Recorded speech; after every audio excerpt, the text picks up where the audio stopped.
3 నెలలు అయింది అందాక. నాకు బాగలేదు కదా, ఎలా పోతాను, ఎవరుంటారు నాకు ఎంట్రీ అయ్యే అవకాశాలు లేవు. ఫాస్ట్ గా టకటక డైలాగ్ చెప్పిన డైలాగ్ ఏంటి సార్? మా తోరు పొలం పాయింట్కు నా పొలం పాయింట్కు ఇంకొక పాయింట్ ఉంది, ఆ పాయింట్కి ఈ పాయింట్ అయితే ఇది అదంతా. కాంప్లిమెంట్ ఎవరు ఇచ్చారు?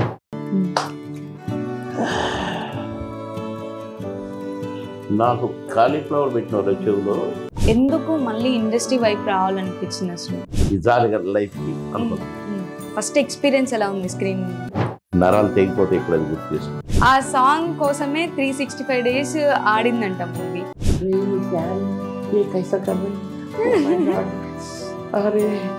పొలిటికల్ గా రావాలని ఎందుకు అనిపించింది? చాలా బాగా మాట్లాడుతావు, వెళ్ళు అక్కడ ప్రచారం చేయకుండా. సపోర్ట్ చేసే వాళ్ళు ఎవరైనా ఉన్నారా? పలకరిని కూడా పలకరించలేదు, అన్నం తిన్నవాని కూడా ఎవరు. బాబు మోహన్ గారు ఈరోజు మనతో ఉన్నారు. ఆయన గురించి మాట్లాడి ఇంకా కొన్ని కొత్త విషయాలు మనం తెలుసుకుందాము. సో హాయ్ సార్, ఎలా ఉన్నారు? సో చాలా టైర్డ్ అయిపోయి ఉన్నారు. లేదు, బాగున్నా. నువ్వు వచ్చావు కదా, ఇంకా బాగుంది. అయ్యో ఓకే.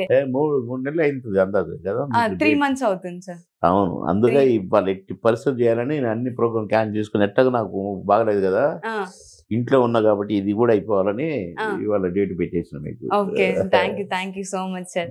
సార్ ఇప్పుడు ఫస్ట్ మూవీస్ గురించి స్టార్ట్ చేద్దాం అంటారా, పాలిటిక్స్ గురించి స్టార్ట్ చేద్దాం అంటారా? నీ ఇష్టం, నువ్వేమైనా అడుగు, సమాధానం చెప్తా. Okay sir. సార్ అసలు మీకు ఎప్పుడు, అంటే మీరు డ్రామాస్ చేసేవాళ్ళు కదా ఇంతకు ముందు, అసలు ఎట్లా అనుకుంటా, నాకు నో బ్యాక్గ్రౌండ్, అవును, నో గాడ్ ఫాదర్. నేను రామనాయుడు గారు కొడుకును, ఇంటర్వర్ గారు కొడుకును, ఇది ఒక మాట. అంటే ఏ వేలో చూసినా నాకు ఎంట్రీ అయ్యే అవకాశాలు లేవు. అందులో నాది ఖమ్మము, నాకు హైదరాబాదులో అంటే మెడ్రాస్లో సినిమా ఇండస్ట్రీ. నేను ఎలా పోతాను మెడ్రాసు, ఎవరుంటారు నాకు అందులో? నేను దేనికి పనికి వస్తానని పోతా? హీరోగా పనికి వస్తానా, విలన్గా పనికి వస్తానా? విలన్ కాబట్టి మాది ఆజానుబాహుడు ఉండాలా, నాకు అది హైటు లేదు, పొడుగు లేదు, ఎట్లా నేను అనుకుంటా సినిమా యాక్టర్ అవుతుందని. సరదాగా నాటకాలు వేసేది స్కూల్లో, అట్లా అంతే. అది కూడా సరదాగానే, నేను సరదా కోసమే అంతే. సరే, ఒక దగ్గర ఎక్కడో ఒక డైలాగ్ చెప్పాలంటే సరే అని చెప్పినాను సెక్రటేరియట్లో. నేను ఇక్కడికి వచ్చినాక, హైదరాబాద్ వచ్చినాక, అర్రే భలే చెప్పాడు అన్నారు. ఒక నాటకం వేస్తూ secretariat employees, LIC employees, high court employees వాళ్ళు, అంటే అప్పుడే కొత్తగా ఇండస్ట్రీ హైదరాబాద్ రాబోతుంది. ఇక్కడ నాటకాలు గిటకాలు వేసే వాళ్ళను చాలా మందిని చిన్న వేషాలు వేయిస్తున్నారు సినిమాలలో. అంటే ఇక్కడ జూనియర్ ఆర్టిస్టులు అట్లా లేరు, ఇక ఎంప్లాయీసే జూనియర్ ఆర్టిస్టులు. ఆ టైంలో వీళ్ళంతా ప్లాన్ చేసి వేస్తూ, ఈ క్యారెక్టర్కి ఎవడైతే బాగుంటుంది అని, అరే ఆయన డైలాగ్ చెప్పాడు చూడు సెక్రటేరియట్లో, అతను భలేగుంటాడు అబ్బా దీనికి అని నా దగ్గరకు వచ్చాడు, అడిగాడు. అది చేస్తా అన్న, నాటకం వేసినాము. దానికి ప్రతాప్ పాట్ ప్రొడక్షన్స్ తాత మనవడు ప్రొడ్యూసర్, ఆయన చీఫ్ గెస్ట్. నాకు తెలియదు, నువ్వు చేస్తావంటే చేస్తాను, రిహార్సల్ చేసినావు. జనవరి 1 కొత్త సంవత్సరం పూట ఆ నాటకం రవీంద్ర భారతిలో. నాకు కోరిక రవీంద్ర భారతిలో, నేను అసలు నేనంటే నేను ఖమ్మం నుంచి హైదరాబాద్ వచ్చి పోతుండేవాడిని. అంటే నా వైఫ్కి ఇక్కడికి ట్రాన్స్ఫర్ అయింది. రవీంద్ర భారతి చూసి రవీంద్ర భారతి నేను ఎప్పుడన్నా ఒక్కసారన్నా కూర్చొని ఏదైనా చూస్తే బాగు అని అనుకుంటూ పోయేవాడిని ఎప్పుడు. నాకు అందులో నాటకం వేసే అవకాశమే వచ్చింది. అబ్బా ఇది జాలిగా లైఫ్కి అనుకున్నాను. తీరా నాటకం వేసేసరికి ఆ నాటకం ఆయన చూసి, ఏమయ్య బాబు భలే చేసావా, అబ్బాబ్బాబ్బా చేస్తావా మా సినిమాలో అన్నాడు. చేస్తాను, అయితే రేపు రా అన్నాడు. పోయినాను, మేకప్ వేసినారు, కెమెరా ముందు యాక్షన్ టకటకటకటక చేసి పారేసి, అరే భలే చేస్తాను. రాజశేఖర్ చూసిండు, మరి భలే చేస్తున్నా అన్నాడు.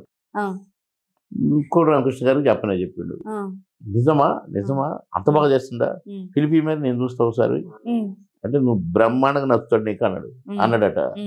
నన్ను పిలిచే, నేను పోతిని, బాగా చేసినవాడు కదా, మరి మన సినిమాలో మంచి క్యారెక్టర్ ఉంది, చేస్తా. అది ఆహుతి, ఆ చిన్న క్యారెక్టర్ పోయి నాది మెయిన్ క్యారెక్టర్ అయింది ఆ సినిమాలో. బాగా చేస్తానని నా క్యారెక్టర్ని పెంచి నేనే కిడ్నాప్ చేసుకొని చేసి పారేశారు. జీవిత కొడుకుని కిడ్నాప్ చేయటం, ఆహుతి ప్రసాద్ చనిపోవటం, హీరో చనిపోవటం, ఇదంతా అందరూ ఆహుతి అవడానికి కారణం నా క్యారెక్టర్. చాలా బాగా చేశాడు, చాలా బాగా అని నా నెమ్మటి సినిమా అంకుశం. అంకుశం రిలీజ్ అయిన వారం రోజుల్లో 10 సినిమాలు బుక్ అయినాయి.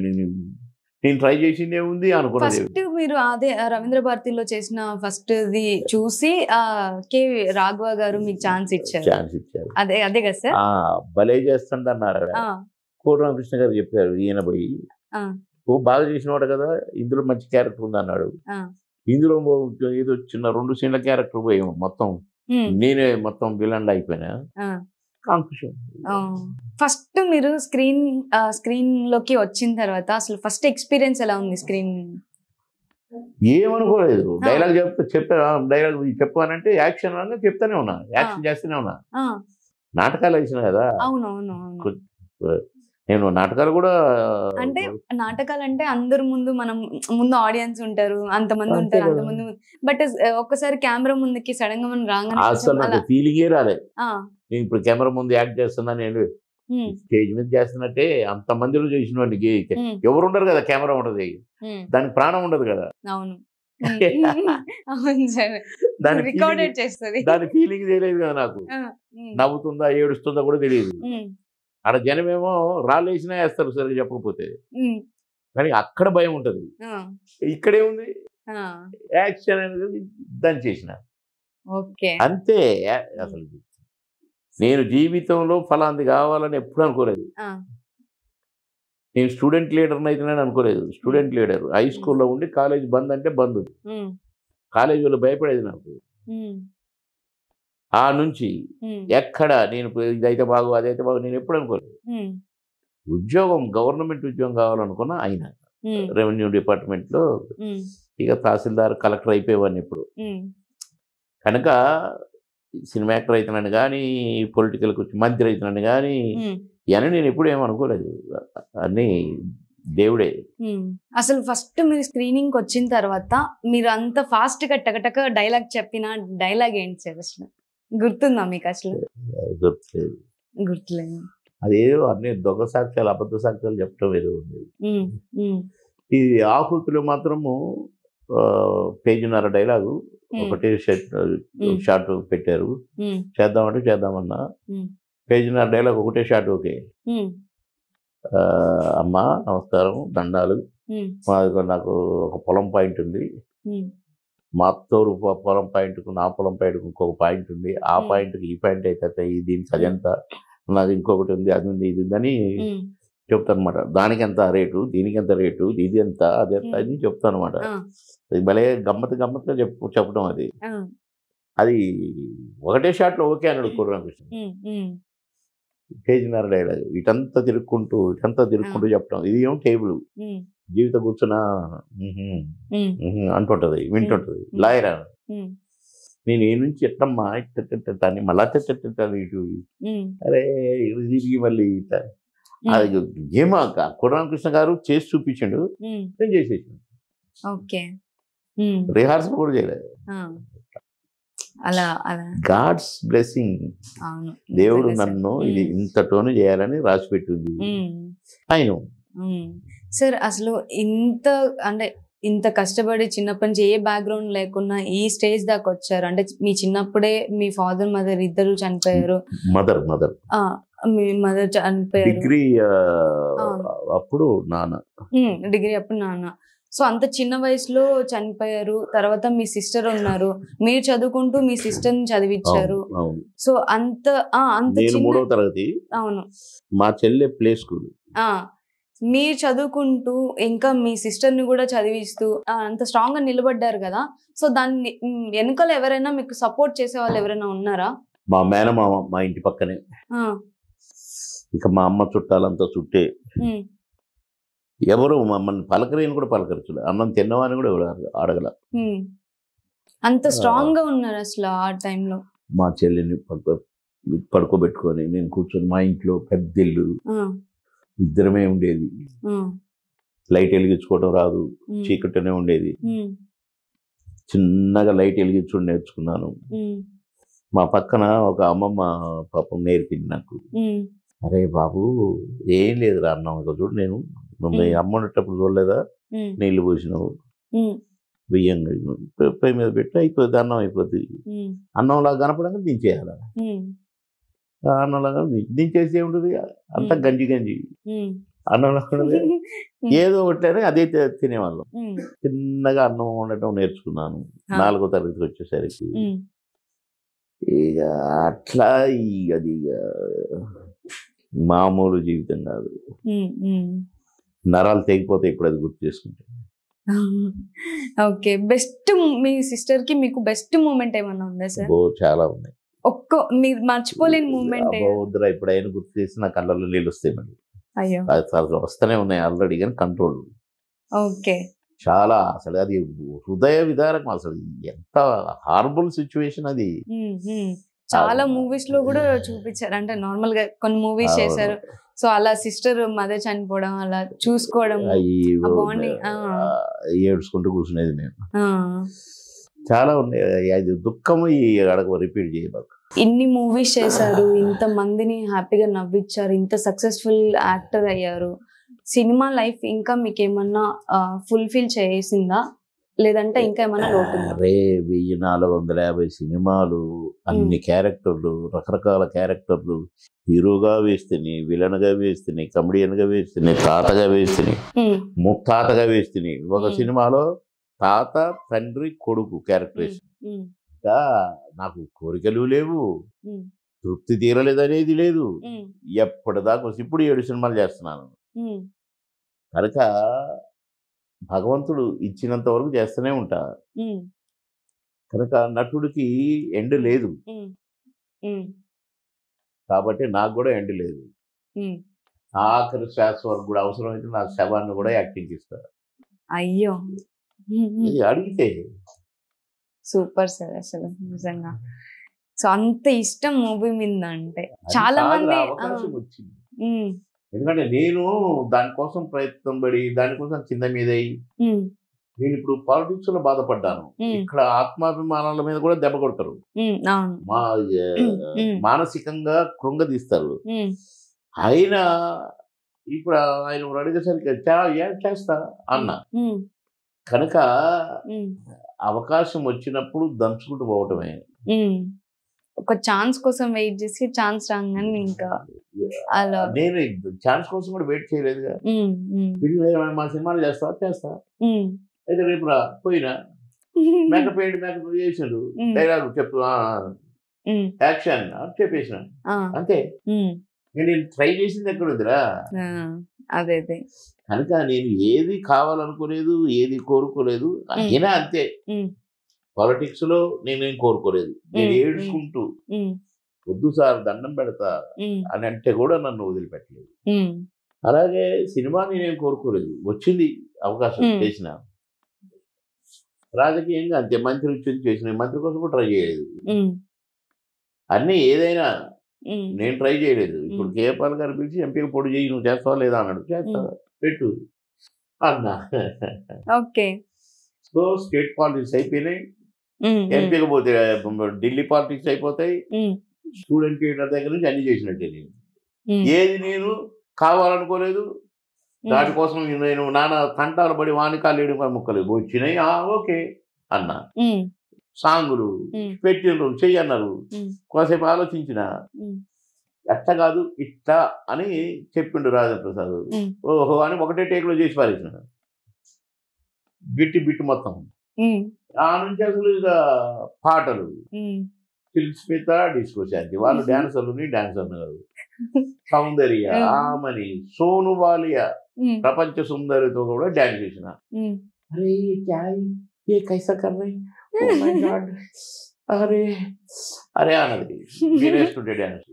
సోను బాలియా, అలీబాబా అద్భుత దీపంలో ఒలి ఒలి ఒలియా ఓ సుందరి అనే పాట, డించికడి మాస్టర్. సౌందర్య గారితో కూడా మీరు సాంగ్ చేశారు కదా, 365 రోజులు సెకండ్ షో హౌస్ఫుల్ చూసిన. అవును సార్, ఎగ్జాక్ట్లీ సార్. ఇప్పుడు ఈ తెలుగు 2 రాష్ట్రాలలో మీరంటూ అసలు తెలియని వాళ్ళు ఎవరు ఉండరు, ఇంకా స్క్రీన్ ముందు కూడా ఈ సైజ్ నుంచి కూడా. సో మా చిన్నప్పటి నుంచి కూడా సార్ అంటే ఇప్పుడు మా యూట్యూబ్ లో వచ్చినా ఇంకా చిన్నోళ్ళు కూడా చిన్న చూస్తున్నారు. చూస్తున్నారు. అవును అవును. ఆ సాంగ్ ఉంది కదా చినుకు చినుకు అన్నదితో అసలు ఆ డాన్స్ ఏంటి అసలు అసలు ఆ డాన్స్ చూసి చాలా మంది నేను చాలా దగ్గర విన్నా, నేను కూడా చూసాను. ఆ సాంగ్ కోసమే 365 days ఆడిందంట మూవీ. అవును. నేనే చూసిన కదా సెకండ్ షో 365 రోజులు. నేను ఆ ఆ రోజు సాంగ్ కోసమే వెళ్ళేవాళ్ళంట అసలు థియేటర్ కి. అదే చెప్తున్నా. నేను హైదరాబాద్ లో ఉంటే అంటే ఒక్కొక్క రోజు ఒక్కొక్క దగ్గర, ఒక రోజు రాజమండ్రి, ఒక రోజు వైజాగ్, ఒక రోజు గంటరాసు, అట్లా ఉండేది నాకు షూటింగ్లు. ఎక్కడికి పోయినా 5-6 షూటింగ్లు, 5-6 షిఫ్ట్లు. హైదరాబాద్ లో ఉంటే మాత్రం ఖచ్చితంగా 10 to 11 మధ్య థియేటర్ దగ్గరికి వెళ్ళి ఒకసారి నా కట్అవుట్లు చూసుకొని శబాష్ రా బాబు మీదిరా life, enjoy all the best అని బొమ్మకు చెప్పి పోయేది. మళ్ళీ తిప్పండి అంటే నైట్ అంటే షూటింగ్లు చేసేది. అట్లా ఒకరోజు 365 రోజు ఆ గొడుగులు వేసుకుని సౌందర్యాన్ని నేను ఇట్లా 365 హౌస్ఫుల్ అని హౌస్ఫుల్ అంటే ఏంటంటే చూస్తే హౌస్ఫుల్ సాంగ్ కోసమే వాల్ పోస్టర్ మీద కట్అవుట్ మీద 365 రోజు అని వేసింది. 365 రోజు అంటాడు ఇది అని చూస్తే బుకింగ్ ఉంటుంది కదా, హౌస్ఫుల్ అని పెట్టింది. ఓరి అమ్మాయి దొంగతనంగా ఆడిస్తున్నాడు, డబ్బులు ఇచ్చి ఆడిస్తున్నారు. లేకపోతే 365 రోజు హౌస్ఫుల్ ఏంటి, అందులో సెకండ్ షో మళ్ళీ ఇదేదో ఉంది కానీ లోపలికి పోయినాడు. ఏమయ్యా మేనేజర్ 365 రోజు హౌస్ఫుల్ ఆడుద్దా నీకు అంటే, అవును సార్. నవ్వుతామేంటి నేను సీరియస్ మాట్లాడుతున్నా. కాదు సార్ హౌస్ఫుల్ సార్.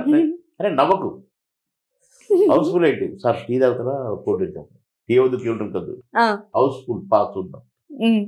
పైకి పోతుంది బాగా పోయి చూస్తే క్యాబిన్ లోంచి ఒక 200 మంది అట్లా ఉన్నారు. బాగానే ఉన్నారులే కానీ అంటే పలసగా కూర్చొని ఉన్నారు.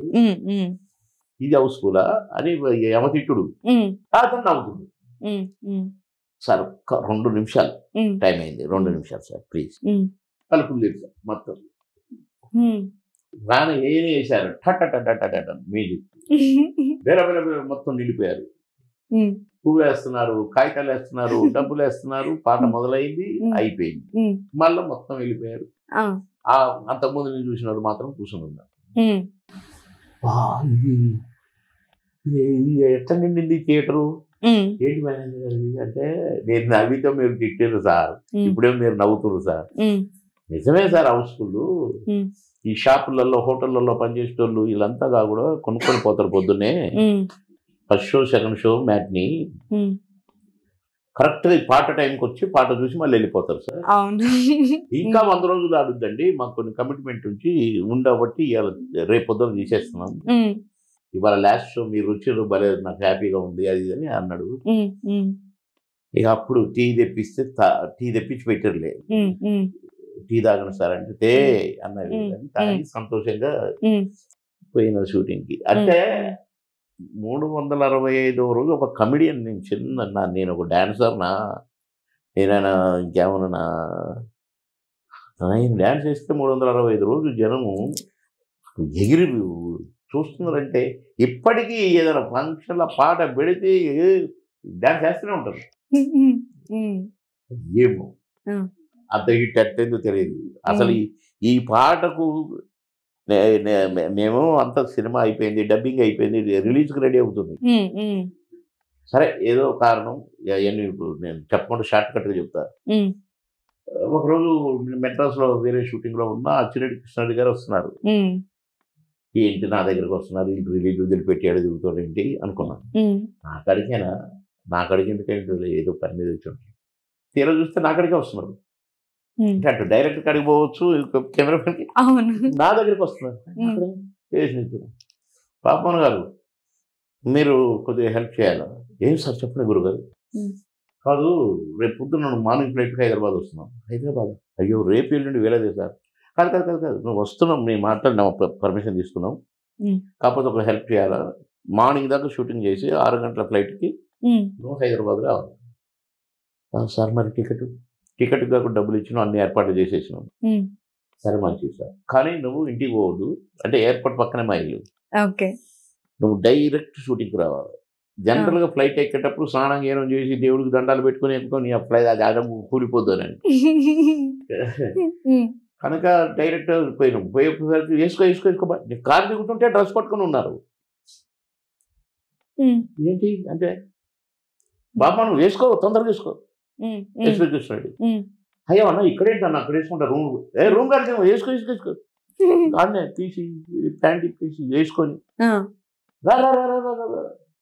ఏంటన్నా ఆడవుడి నాకు అర్థం కావట్లేదు. చూస్తే అక్కడ రాజేంద్ర ప్రసాద్ గారు ఉన్నారు, వీడు కోట శ్రీనివాసరావు ఉన్నాడు, బ్రహ్మానందం ఉన్నారు. వీళ్ళు లేదే ఈ పాటలో ఏమింది అసలు షూటింగ్ పాట అని తెలియదు, ఇంకా సాంగ్ షూటింగ్ అని తెలియదు నాకు. అందులో ఈ సాంగ్ అని అసలు తెలియదు. నా సాంగ్ ఉడతా వచ్చి నేను షూటింగ్ చేసేసిన. ఏంటబ్బా అనుకుంటూ లోపలికి పోతే కమాన్ టేక్ అంటున్నారు. రాజేంద్ర ప్రసాద్ గొల్లమ కాలు పెట్టి కూర్చొని ఈడు సాంగ్ డ్యాన్స్ చూద్దాం అని అన్నట్టుగా ఇట్లా చూస్తున్నాడు. జనరల్గా ఏ బాబు అని నన్ను జనరల్ కబులించుకుంటాడు. అసలు ఇట్లున్నాడు రెడీ నేను రాసరా ఒకసారి ఏంటన్నా అసలు ఇది షూటింగ్ ఏంటన్నా సీన్ ఏంటన్నా సీన్ లేదు సాంగ్ కరెక్టే అన్నా నేను ఒకసారి చూసుడేదైనా చేసుడే అది కాదన్నా అసలు ఏంటో ప్లీజ్ అన్న అర్థం చేసుకున్నాను. నన్ను తిక్కమక పెడుతుంది ఏంటన్నా మీరు నిలబెట్టి ఇంట్లో డ్రెస్ వేసారు, మేకప్ కూడా వేసుకొని లేదు, పౌడర్ పెట్టారు ఇట్లా కాదు టేక్ అట్లా ఒక్కసారి ప్లీజ్ లేకుంటే వెళ్ళిపోతానని ఒకసారి చూపియమ్మా ఇట్లా వస్తావు నువ్వు టక అనుకుంటూ ఇట్లా మ్యూజిక్ ఫస్ట్ షాట్ ఓకే అయ్యో కాదన్న ఇంకొక షాట్ చేస్తాను వద్దు ఓకే బాగుంది నెక్స్ట్ పెట్టింది ఓకే మూడో షాట్ ఓకే ఏంది ఇస్తానన్నా ఇది షూటింగ్ అవసరం అన్నా మీకు ఇట్లా చేస్తాను ఏంటన్నా మీరు గ్రేట్ ప్రొడ్యూసర్ గ్రేట్ డైరెక్టర్ అనుకుంటే నన్ను బ్రహ్మాండంగా ఉంది నమ్ము మమ్మల్ని ఇప్పుడు నువ్వు పోయి టిఫిన్ చేయి మేకప్ వేసుకో మేము వస్తాము ఏం జరిగిందో చెప్తాం అన్నా. అబ్బా దేవుడా అనుకుంటూ పోయినా ఒక్క షాట్ సౌందర్యం మీద తీసి వస్తాం వచ్చి అంత కథ అంతా చెప్పారు. ఓకే రెడీ 2 రాత్రులు 2 పగళ్ళు అయిపోయింది సాంగ్. జనరల్గా సాంగ్ 3 రోజులకు కూడా కాదు, అట్లా ఆడిది 2 రోజులలోనే అయిపోయింది సాంగ్. ఒకరోజు 12 దాకా చేసినా చేయలేకపోయినాయి కదా, అంటే బాగా అలసిపోయినా కదా, మరుసటి రోజు 2 దాకా చేసినా అయిపోయింది సాంగ్. అది 365 రోజులు ఇంకా క్రేజ్ ఉంది, ఇప్పటికీ క్రేజ్ ఉంది. ఏ పెళ్లిలో చూసినా అదే పాట, ఏ ఫంక్షన్ చూసినా అదే పాట. ఇక నేను ఏ ఫంక్షన్కి వెళ్ళిన ముందు ఓకే సార్, ఆ సాంగ్ రిలీజ్ అయ్యాక సో అసలు ఫస్ట్ కాంప్లిమెంట్ ఎవరు ఇచ్చారు? చిరంజీవి గారు. అది రిలీజ్ అయిన రోజు మేము చిరంజీవి గారి షూటింగ్ లో ఉన్నా నేను. ట్రిపుల్ యాక్షన్ ముగ్గురు మనగల్ల భాస్కర్ ప్యాలెస్ లో, అక్కడ చిన్న మినీ థియేటర్ ఉంది, 10 మంది కూర్చునేది భాస్కర్ ప్యాలెస్. బాబుమాను పిలుపు బాబుమాను పిలవండి అన్న ఏంటన్నా చిరన్న నువ్వు కృష్ణారెడ్డి గారి సినిమా సాంగ్ ఏమైనా చేసినావా? 2 సాంగులు చేసినాను. 2 అవును తెలుసా నీకు ఇవాళ సినిమా రిలీజ్ తెలుసా అన్న? ఏంటి తెలుసు అంటే ఏంటి ఏంటన్నా మరి తెలుసా నీకు ఇవాళ రిలీజ్ నువ్వు చూసినావా? చూడలేదన్నా. ఏడన్నా ఆడకంటే 7 గంట చేస్తాను మీకు తెలుసు కదన్నా. చూడలేదు. తెలుసా నీకు అసలు ఏంటన్నా అంటన్నా నేను. ఏం తెలియనట్టే ఏంటన్నా అంటున్నాను, నీకు అన్నీ తెలుసు, నువ్వు కావాలని మాట్లాడుతున్నావు. లేదన్నా ఏంటన్నా నీ పాట చినుకు ఆ పాట సూపర్ హిట్ అయ్యా బాబు, తెలుసా నీకు ఎంత పెద్ద హిట్? ఏమో నాకు తెలీదా నిజంగా తెలీదా అన్న 2 రోజుల నుంచి నీ షూటింగ్లో ఉన్నా కదన్నా, నాకేం తెలుసు అన్న, మీరు అంత కోప్పడుతున్నారు అంటే మీకు షార్ట్ కట్ గా తెలుసు. అసలు చాలా జరిగింది కథ. రీల్ తెప్పిస్తాడు కృష్ణారెడ్డి కలిపి ఉన్నాడు. అప్పుడే కొత్తగా వచ్చినాయి సెల్ ఫోన్లు, కృష్ణారెడ్డి కలిపినాయి. కృష్ణారెడ్డి గారే 4 కొత్త సెల్ ఫోన్లు తెప్పించి శ్రీకాంత్ ఒకటి, నాకు ఒకటి, అచ్చిరెడ్డి కృష్ణారెడ్డి గారికి 4 గిఫ్ట్ ఫోన్లు కొట్టి, అన్న కంగ్రాట్స్ అన్న చిరంజీవి గారు మీతో మాట్లాడుతున్నారన్న, ఇవి నీకు కూడా కంగ్రాట్స్ అన్నాడు ఆయన. ఇక నీకు మాట్లాడుకుని నిజమా నిజమా నిజమా అని చిరంజీవి గారు కళ్ళని తిప్పుకుంటా, ఆ రీల్ పంపగలరా, ఎక్కడున్నారంటే భాస్కర్ ప్యాలెస్ పంపిస్తాం. రీల్ రానే వచ్చింది, ఏనే వేసింది. చిరంజీవి గారి ఫాదరు, చిరంజీవి గారి బ్రదరు నాగబాబు, నేను, చిరంజీవి గారు షూటింగ్ ఆపేశాను. చూశారు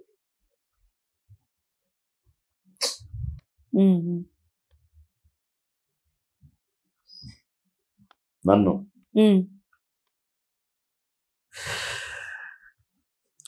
ఇంకొకసారి వేస్తారా వేసి చూసి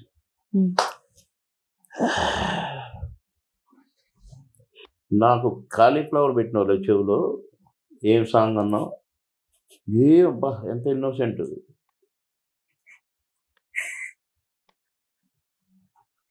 చాలా బాగా చేశాను.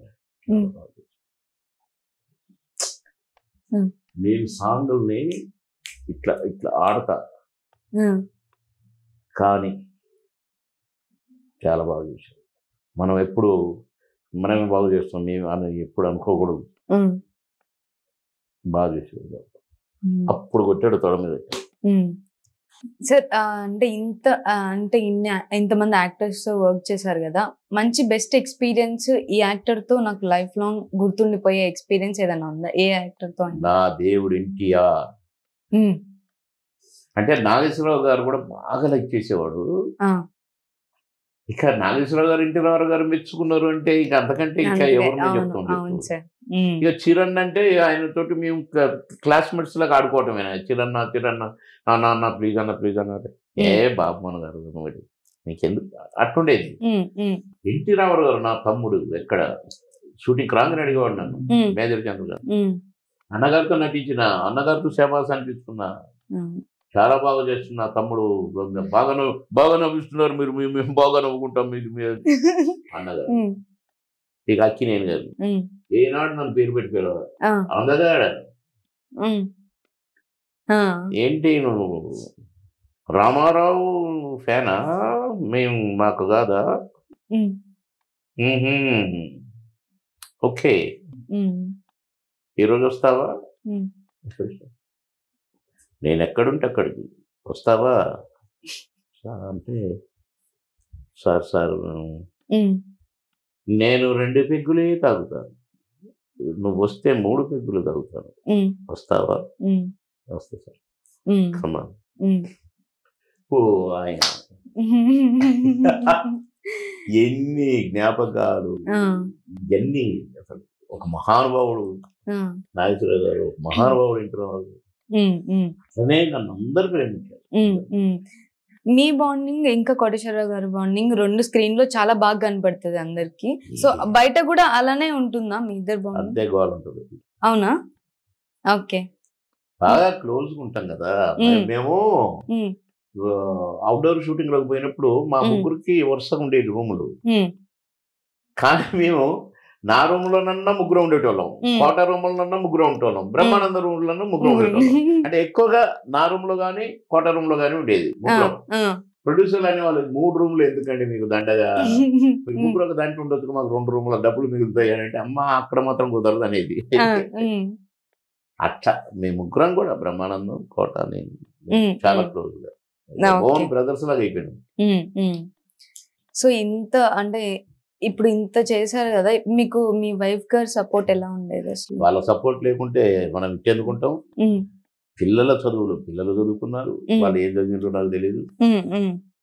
డబ్బు సంపాదించడం ఇవ్వటం, వాళ్ళు వెసిలీ స్కూల్లో చదివేది, వాళ్ళకి భోజనం ప్యారడైజ్ హోటల్లో ఖాతా వాళ్ళకి. వాళ్ళు అక్కడ ఏ లోటు రానేలా, ఏ లోటు రాలేదు కనుక వాళ్ళు దేనికి ఫీల్ కాలేదు. మా డాడీ బ్రహ్మాండంగా చేస్తున్నాడు, బ్రహ్మాండంగా పేరు వస్తుంది, దాంట్లో వాళ్ళు సంతోషంగా ఉన్నారు కనుక నేను సంతోషంగా చేయగలిగాను. ఓకే, నెక్స్ట్ ఇంటర్వ్యూలో మిగతాది మాట్లాడుకుందాం, ఎట్లుంటుంది? Okay sir. ఓకే సార్, ఒక మీకు నచ్చిన మీ ఫేవరెట్ డైలాగ్ ఏదైనా ఒకటి? బాబు చాలా ఉన్నాయి, నేను అన్ని కలిపి చెప్పిన, అందుకనే నువ్వు కంటవనే. సరే సార్, నేను చిన్న డైలాగ్ కావాలి, గెటప్ వేసుకోవాలి, చెయ్యాలి. ఒక చిన్న డైలాగ్ ఏదైనా. ఏది? అమ్మ అని అమ్మ కాదు, అమ్మ అంటే రొటీన్గా ఉంటది, డిఫరెంట్ గా ఉండాలి. ఎట్లయితే బాగుంటది అమ్మ మామూలుగా ఉంది. ఎట్లంటే బాగుంటది, ఎట్లంటే బాగుంటది అంటే పక్కన ఏదో ఒక లేగ దూడ అరుపు వినపడదు నాకు. అంబే అని ఇది పెట్టాలి, లేగ దూడలాగా అనాలి అంబే అని. అండా అని అట పెట్టి అంబే అని ఇట్ట పెట్టిన. అట్లా ఎన్నో ఊత పదాలు, ఎన్నో జిమిక్కులు మా డైలాగుల మధ్యలో పెట్టడం. మా క్రియేషన్ 50% మాది ఉండేది. మేము ఇట్లా చేస్తే బాగుంటుందో, అట్లా చేస్తే బాగుంటుందో తప్పించేది. ఓకే, మీ లైఫ్ లో ఏది కూడా మీరు అంటే మీరు అనుకొని ఇంత దూరం వచ్చిందంటే ఏది లేదు. చెప్పిన అన్ని అదే చెప్పేసిన అన్ని అనుకోని నేను ఏది ఇది అయితే బాగు అని నేను ఎప్పుడు ఏది అనుకోలేదు. కానీ నేను ఎన్ని మెట్లు ఎక్కాలనో, ఎన్ని కథలు పడాలనో అన్ని కథలు పడ్డాను. సో ఇంత మంచి ఎక్స్పీరియన్స్ మూవీలో, ఇంత మంచిగా పేరు అన్ని బాగున్నప్పుడు అసలు పొలిటికల్ గా రావాలని ఎందుకు అనిపించింది అసలు? ఎన్టీ రామారావు గారు నా అభిమాని. మా అమ్మ నాన్న కూడా ఎన్టీఆర్ గారు అభిమానులు. మా అమ్మ నాన్న కోరుకున్నారు, అరే బాబు నువ్వు పెద్ద అయినాక నువ్వేమైతావో మాకు అవసరం, ఎన్టీ రామారావు గారిని దగ్గర నుంచి చూడరా, నీ కళ్ళతో చూస్తే మా కళ్ళతో చూసినట్టుగా నీకు సంతోషపడతామని అనేవాళ్ళు. సరే అమ్మగారు చనిపోయారు, నాన్నగారు చనిపోయారు, సరే నేనేదో అవకాశం వచ్చింది, సినిమా యాక్టర్ అయ్యాను, ఆయనను చూశాను, నన్ను తమ్ముడు అని పిలిచాడు. కనుక ఇక మా అమ్మ నాన్న కోరిక కూడా తీర్చానని సంతోషపడ్డాను. ఇవన్నీ చాలా జరిగినాయి,